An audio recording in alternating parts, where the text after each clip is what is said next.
Hi, I'm Brad Beaton. I'm the owner of Threlkeld, an Atlanta bagpiper, where you can find my extensive credentials. I've been playing bagpipes for over 51 years, and I've been taught by some of the best. I've pipe majored a winning pipe band in a large field at Stone Mountain.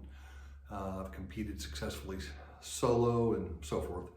But I'd like to try to give you a full story about how to tune a bagpipe. But I'm here at the Threlkeld Academy of Music and Arts, where I teach bagpiping. When people ask me if it's difficult to play the bagpipes, I always answer there's a lot to it. And one of the big parts about playing the bagpipes is knowing how to tune a bagpipe and to play it in tune. A well-tuned and played bagpipe, there's almost nothing better than a well-tuned and played bagpipe. But a poorly tuned and played bagpipe, I can guarantee there is absolutely nothing worse. So let's start talking about how to tune a bagpipe. The foundation of playing a well-tuned bagpipe is constant pressure in the bag. Very important, in the bag. Constant pressure in the bag does not mean constant pressure with your arm, because when the bag is filled with air, you really don't need to push much, maybe a little bit. But when the bag is almost empty, you're going to have to push very hard with your arm to have constant pressure in the bag.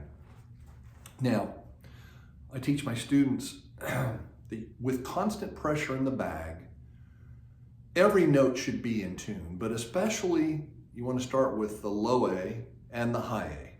That's where you need to start, with low A and high. At one pressure, those two notes need to be in tune with a drone. Now, how do you make that happen? Let me explain that to you. I've drawn a diagram of a chanter here. And here's the reed. And when you move that reed in or out, the note that it will have the most impact on is the high A. I drew it in little dotted lines because it's on the back side, obviously.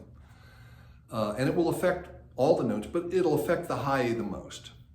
So as you pull the reed out, or if you put more hemp on or take hemp off, you can adjust where that reed's sound happens, where that pitch, so that you'll get a true octave between the low A and the high A. That is to say that the low A and the high A will be in tune with a drone, a constant drone, at what?